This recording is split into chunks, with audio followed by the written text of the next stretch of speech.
আমার প্রতিদিন একটা জিনিস একই রকমভাবে রান্না খেতে সত্যি বলতে ভাল লাগে না। আমি চেষ্টা করি সেই জিনিসটাকে নতুনত্বভাবে বানালে কেমন লাগে সেটা দেখার জন্য।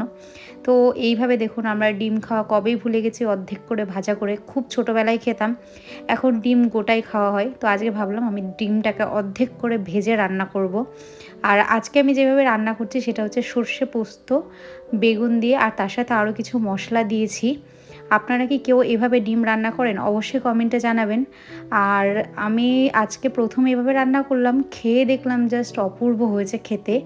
আমার এখানে আরও অন্য ধরনের অনেক মশলা আছে। সবাই খুব ভালো ভালো রান্না জানে, তবে আমি কিন্তু আজকে এটাকে নতুনভাবে বানাচ্ছিলাম বলে ছোট্ট করে আপনাদের সাথে শেয়ার করলাম।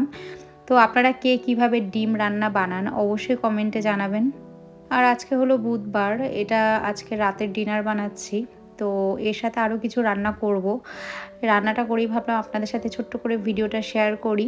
আর কে কে আমার মতো ডিম খেতে পছন্দ করেন অবশ্যই কমেন্টে জানাবেন। আর আমি যেহেতু ডিম ভালোবাসি এবং বিভিন্নভাবে ট্রাই করি, তো আপনাদের কাছে যদি কোনো ভালো রেসিপি থাকে সেটাও কমেন্টে জানাবেন, চেষ্টা করব আমি সেভাবে বানিয়ে খাওয়ার। তো এই যে লাস্টে একটুখানি ধনেপাতা দিলাম, দেখুন তো কেমন হয়েছে ডিমের ঝোলটা, অবশ্যই কমেন্টে জানাতে ভুলবেন না। চলুন রান্নাটাও শেষের পথে, টাটা, আবার দেখা হবে পরে।